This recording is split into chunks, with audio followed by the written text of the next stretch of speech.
అంబానీ ఇంట్లో పెళ్లి భారతదేశం ప్రపంచ పటంలోనే నిలబెట్టింది. ఆ పెళ్లి జరిగి ఇప్పటికీ ఏడాది గడిచింది. ప్రపంచంలోని అతిరథ మహారథులు ఆ వివాహానికి హాజరయ్యారు. అయితే పెళ్లి జరిగి ఏడాది గడిచినా అంబానీ ఆహ్వానాన్ని, ఆ వేడుకని ఇప్పటికీ ఎవరూ మర్చిపోలేదు.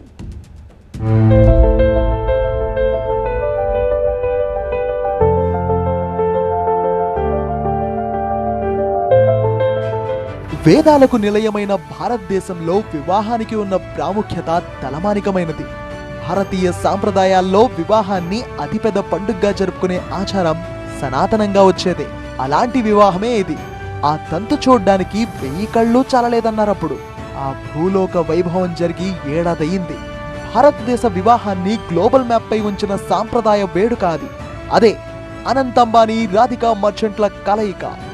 వ్యాపార రంగంలో నెంబర్ 1 గా ఎదిగి ఇండియాని గ్లోబల్ మార్కెట్లో అగ్రగామిగా నిలపాలనే సంకల్పంతో కృషి చేస్తున్న అంబానీ ఇంట పెళ్లి సందడి కూడా గ్లోబల్ మ్యాప్ లో అగ్రగామిగానే నిలిచింది. గడిచిన సంవత్సరంగా ఇప్పటికీ మాట్లాడుకునేలా ఉన్న ఈ వివాహానికి విచ్చేసిన వారంతా ఇండియా ప్రౌడ్ అని చెప్పుకునేవారే.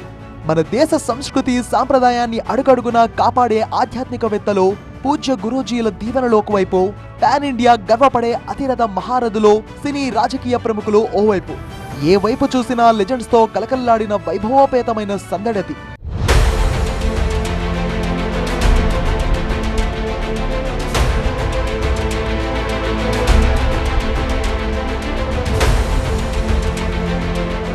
భారతీయ సనాతన ధర్మాన్ని అనుసరించి అనువనువు సాంస్కృతిక పరిమళాలు వెల్లివిరిసిన ఈ వేడుక మరో 1000 ఏళ్ల దాకా మనం చూడబోమంటే అతిశయోక్తి కాదు. అందుకే అంటారు ఈ వేడుకను భారతదేశాన్ని ప్రపంచపటంపై నిలిపిన వివాహమని. అంబానీ కుటుంబం యొక్క దాతృత్వం, సేవ, నిరతి ఆశీస్సులుగా తోడై అత్యంత వైభవంగా జరిగింది ఈ తంతు. సరిగ్గా సంవత్సరం క్రితం ఈ వేడుకను చూడడానికి ప్రపంచంలోని దిగ్గజాలందరూ తరలివచ్చారు. టాప్ కంపెనీల సీఈఓలు, బిజినెస్ టైకూన్స్, సనాతన ధర్మానికి కవచంలో ఉన్న మహామేధావులు ఎందరో ఇలా తరలివచ్చి అనంత్ అంబానీ, రాధికా మర్చెంట్ ని ఆశీర్వదించారు.